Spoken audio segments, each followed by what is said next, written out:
You don't know the impact of these things, and what they know, I still not figured this out. People always wondered, how do you survive? In any season you go, you manage to stay there for 2-3 weeks and come back. Approximately about 3/4 of a liter it would take. You just drink that, that's the food. And you are so energized, means you don't need anything else for the whole day.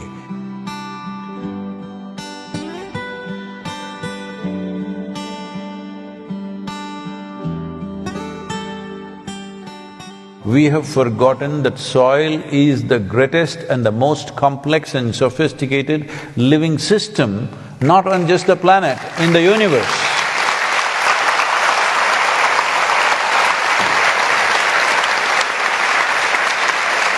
It is not just on this planet, in this universe, in the known universe, we do not know anything like the topsoil of this planet.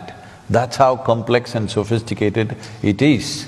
And it is fantastic partnerships between various species and how they function, and the whole chemistry of the planet is managed by them. But many people call this as dirt. If that is dirt, you and me are dirt bags. Hello? So, unfortunately, we are treating living things as inanimate things. Even inanimate things need to be treated with respect, but unfortunately, living entities we are treating like this because somebody has put this idea in our head that every other creature is here only to serve the human beings. I have spent lots of time in the jungles of India. I have spent so much time observing all the different creatures, not just the big ones, the small ones, because the crickets, the grasshoppers, the ants, termites, you better know who they are, because I've been in the jungles, I've had close encounters with tigers, I have very close encounters with elephants, and the Indian wild buffalo is terror, but I've been very close around them. After all that, when you come out of the jungle after 2-3 weeks, the only thing you really remember is the insects. Really. You don't know the impact of these things, and what they know, I still not figured this out. They'll be going bang, they'll be going exactly at, especially in the rainforest in the south, exactly at 2:30 in the morning, chuck, they'll stop. Within 30 seconds, another group starts off. Boom, they'll go on for hours. Every day, I'm just looking at the watch, exactly at 2:30 in the morning. What are they doing? They know something that you and me have not figured out, all right? I'm saying without a clock, without anything, they know time to the second. How? But they know. As the birds know how to, they got their own GPS, insects got their own time clock. And exactly they know, and if you just observe them, today is going to rain. I am there in the jungle without any equipment, except what I'm wearing, there's nothing else. So, rain is an important part because if it starts raining in these southern Indian jungles, it can rain for 3 days non-stop, okay? So you better find a place where your bones will get wet, it's like that.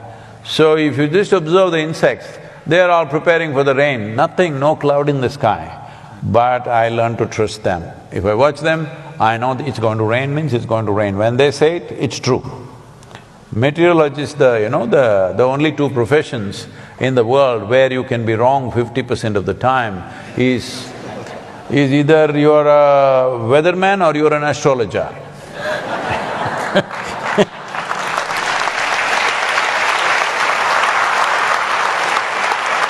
I heard that you guys are all soaked in honey.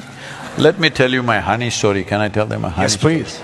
I'm just like them. I'm listening. I'm enjoying myself. Please, do go. So when I was getting lost in the jungles of India, the only food that sustained me largely was honey. I ate other things that I don't want to talk to you about, but largely honey.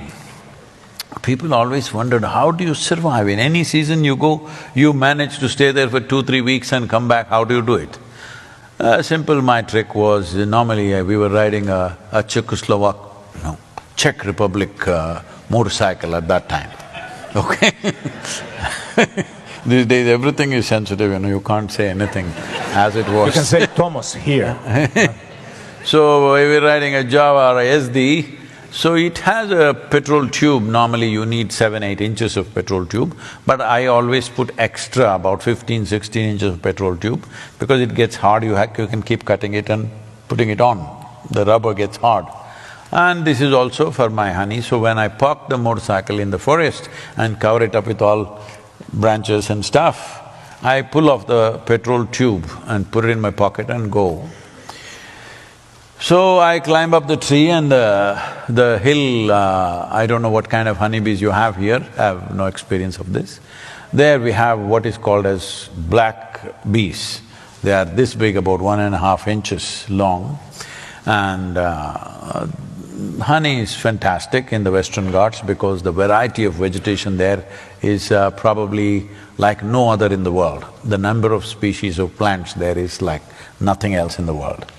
So, I go there and these huge hives, they built it on that kind of branch where the sloth bears cannot get. A sloth bear weighs approximately 70 to 85 kilograms. So, the bees are so smart, they will build it in a place where the bear cannot get to it. Just on that kind of branch, where the bear will not be able to go because the branch will bend. So I'm just around little over 70 kilograms. So I crawl up that, go close to it, stick my pipe into the hive and drink it up. I drink up about 3/4 of a liter of honey, and for the day I'm settled. So I just lived on honey for many weeks, and there are tribes called honey shepherds in India, they're called Jenukuruvas. So I went and lived with them, and they just live on honey. Every day, from morning to evening, just their bamboo glasses about this tall, approximately about 3/4 of a liter it would take, you just drink that, that's the food. And you are so energized, means you don't need anything else for the whole day.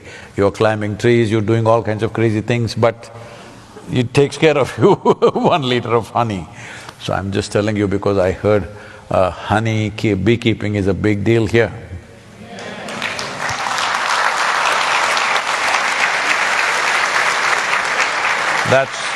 That's probably one of the smartest things that you've done in your country. It will pay. It will pay in future.